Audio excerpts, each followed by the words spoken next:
Wembanyama couldn't be stopped by Draymond's dirty tricks last night. I agree. There's the block. Victor Wembanyama, this is an easy one for him. He's timing that up. Wembanyama lays it in with the left hand. This extension right here.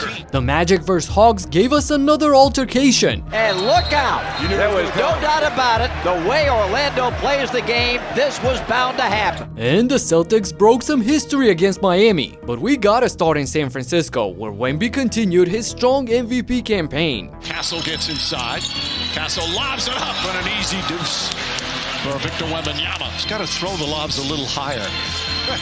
They're still trying to figure it out.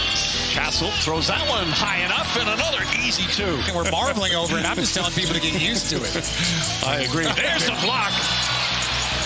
Yeah, I don't think Victor Wembanyama was going to get beat on this one. He's got a better angle this time. Ooh, that was brutal. What the hell was Williams thinking going up against Victor like that? With Draymond as their tallest defender, the alien was ruling the paint. Harper throws it up. Wembanyama throws it down. 14 points in 6 minutes is crazy work. And after the 25-9 start, Wemby was taken out for a breather. With him on the bench, the Warriors managed to go on a little 11-5 run to weather the storm a little bit. But when he got back, the annihilation resumed. Porzingis, Payton, they're all out. Wembanyama lays it in with the left hand. With 4 guys around him, Wembanyama is still unbothered, soaring to the rim with ease. So at the start of the second, Green tried unorthodox methods to stop Victor from blocking his teammate's shot. This is a dangerous play and an obvious foul, but only if the refs see it. I just hope other teams won't employ this strategy against him. However, Draymond could only watch as he demolished his team on the other end. At the foul line. Smooth stroke. Just under 19 per game. Vassell gets inside and an easy two. Wemby against Draymond Green, giving him room to shoot. Makes him pay. This is not fair, honestly. You give him space to shoot cause otherwise he would destroy you underneath. But then he knocks down shot after shot as well. Whatever you try, it's pointless. Wemby racked up 27 points and 13 rebounds in the first half already, and the Spurs were up by 21 points. The game was pretty much over right then and there, but luckily for us, we got to see some more highlights in the second half as well. You don't want to mess around. Your goals are bigger. If you can put these boys away, and mainly that means Wemby hits another three-pointer. You're at 7. That's what Wembanyama does to people. Harrison Barnes lost the handle. Wemby right there to pick it up. His shot off the glass is good. You can tell that he took this MVP race very seriously, posting a second straight 41-point game to go along with 18 boards and 3 blocks on a blistering 73% efficiency. And the Spurs are now 26-2 in their last 28 games. That's unbelievable. And speaking of that, what the Celtics did to Miami in the first quarter is staggering. Brown got the defender off his feet, hangs in the lane, and gets the first points for the Celtics. He had made his first 3 shots from the floor. Brown really aggressive, again driving deep and laying it up and in. Boston is 6 of 7 from the floor. Brown working on Mitchell, spins on him again down the lane, and another reverse layup for Jaylen Brown, who's got 13. Jaylen Brown exploded right off the gate, scoring 20 points in the first 10 minutes of the game. Everything was going in for him at the start, so Boston's lead quickly grew to double digits. Brown had an almost perfect quarter, shooting 8 of 11 from the field. But what if I tell you that Sam Hauser actually had the perfect quarter? Tatum to the corner. Hauser's 3 is up and good! 11 first quarter threes, 51 points. Sniper Sam ran around and knocked down all 5 of his 3-point shots in the period, as he and JB combined for 37 points, outscoring the entire Heat roster. Matter of fact, the Celtics just had the biggest scoring quarter in their franchise history with 53 points while shooting a ridiculous 11 of 15 from downtown. If you're Miami, what do you do in a situation like this, considering the fact that there's another superstar on the other side waiting on his turn in the second? Blocked by Garza. Tatum pull-up 3. That one's good. They've made 12 threes in 13 minutes. Tatum catching at the elbow and knocks down the jumper over Mitchell. Toronto and 1 against Atlanta, trying to get to 8 in the standings as Tatum buries a triple. Jason Tatum joined the splash party with 10 of his 25 points in the period, and they still have this guy on their team too. White driving, hangs, and banks it home. It feels like playoff mode right now for the Celtics, the way they're rolling. Tatum on the drive, strip, but it ends up right at the feet of White, who scores. White with the lob, Brown the catch and lays it home. What a gorgeous feed from Derek White. Deep pass to Larson, gets it away in time, but it hits the shot clock. How about Derek White, Dave? Jeez, Derek White throws the perfect lob for Brown on the other end, and then gets right back in a split second to interrupt Larson's layup. He's everywhere, sparking Boston's 8-0 run at the end of the half to go up by 23 points. And most teams would raise the white flag in a position like this, but not the Heat. Mitchell. Kaboom. Always has his knees bent, ready to get that quick three-point shot up. 37% beyond the arc this season. Marquez going kaboom for the first time tonight. 3 seconds left. Mitchell, wide open. Kaboom! Davion Mitchell beats the buzzer with his 4th triple of the quarter, closing the gap to just 10 points. They gave the Celtics a taste of their own medicine in the third, knocking down 11 threes on 73% efficiency. Let's go! But just when I thought that this could turn into a tight game at the end, Boston went right back at it to finish the job. Hauser with a couple of jumpers here in the fourth. Tatum around the Kata screen, fires, Kata's three is good. Jason Tatum, image again this week, so potentially a return before the season ends. Brown with a rebound, hesitates, goes up, and scores off the window. Brown with 43 and Tatum with a huge triple-double of 25, 18, and 11 proved to be too much for Miami at the end, who now lost 8 of their last 10 games, falling down to the 10th seed in the East. On the contrary, the Hawks are still on the rise. Alexander Walker gets it back. He'll drive it.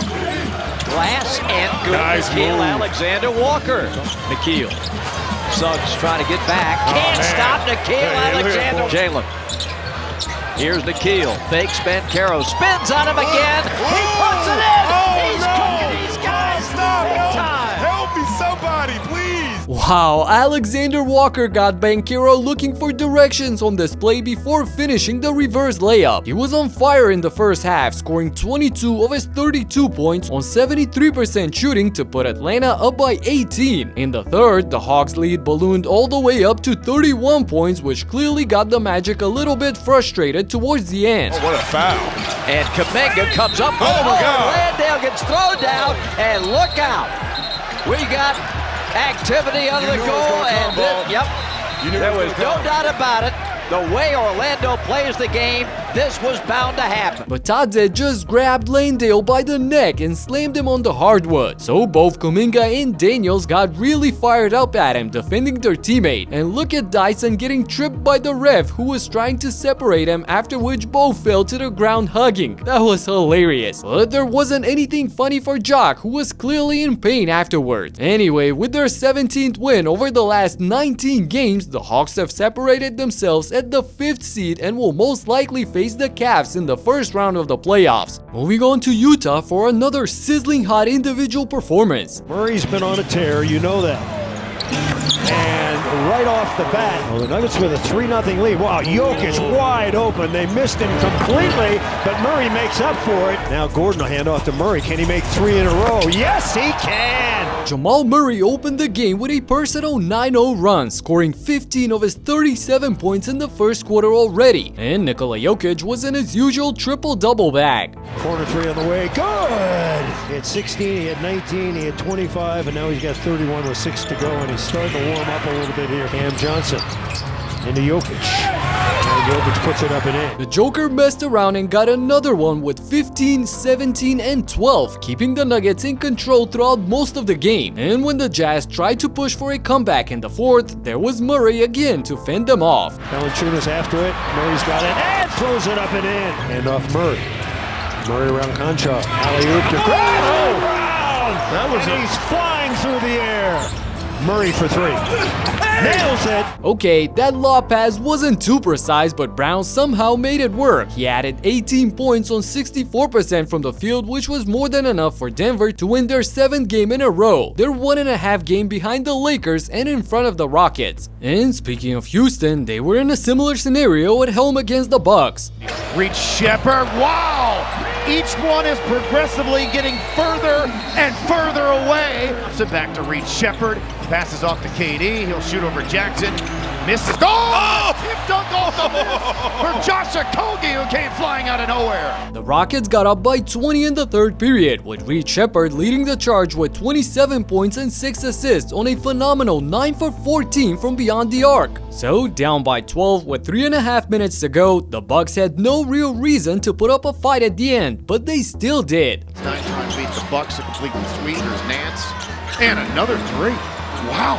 He was the 11th pick in the 2022 draft by New York, and then traded to Oklahoma City. Another one. Minute to play. Chang pulling back. Elbow J good. 36 for Ousmane Chang. Ousmane Dieng narrows the gap to just 4 points in the clutch with his 36th point of the night, a career high for him. But regardless, his night was ruined by Amen Thompson on the other end. You don't want to get caught, you just...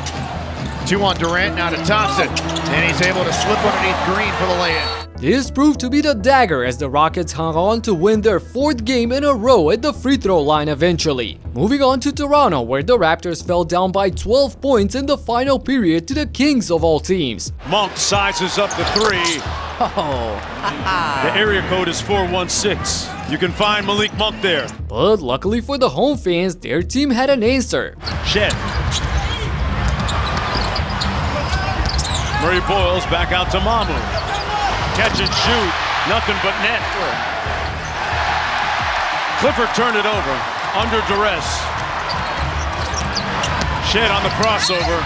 And one. Jamal Shead comes up with the steal and converts the N1 to make it a 4-point game. The Raptors executed a 9-0 blitz to make things interesting in the clutch. DeRozan against Barnes with the left. Came off. DeRozan retrieved it and laid it in. Knocked down the free throw, 4-point lead. Barnes off the window. Barnes had only 14 points on 5 of 14 from the field, but DeRozan on the other side was cooking. But Barnes is staying with DeRozan, and it didn't matter. DeRozan converts. wow. I mean, just wow. They look to double him. Hits DeRozan in the corner. Straight butter, and he's on a roll. After missing all of his 8 shots in the first half for only 2 points, Debo finally woke up and delivered at the end with 26 points in the second part of the game. And Precious Achiuwa just put an end to it with his 28th point of the night to go along with his 19 rebounds. So in the locker rooms, Russ and Debo had jokes for themselves. What clicked for you in that second half when the game started at 9? Yeah, I know I was going to get it going. You know, me and Russ being old, sometimes it takes us a little second to get started. You know, so I knew it was going to get there. Speaking of jokes, this Wizards fan probably had the worst April Fool's experience of all. For $10,000! Oh my!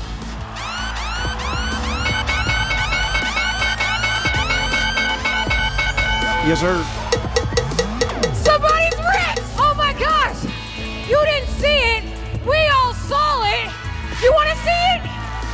All right, take a look at the screen for the replay. You go up with it right here, and you see how it just doesn't actually go in. Man, he went from 100 to 0 real quick. That must have hurt his heart. In the actual game, Paul George had himself a vintage night. Finding his flow, PG with a step-back tray. Speaking of flow, the step-back three is good. PG filled up the Wizards' basket with 39 points on 68% shooting from the field in the blowout win for the Sixers. Another exciting night in the NBA filled with spectacular plays. And if you want more basketball content, check out my last video where things got heated between Orlando and Phoenix. Talk to you in the next one. Peace out.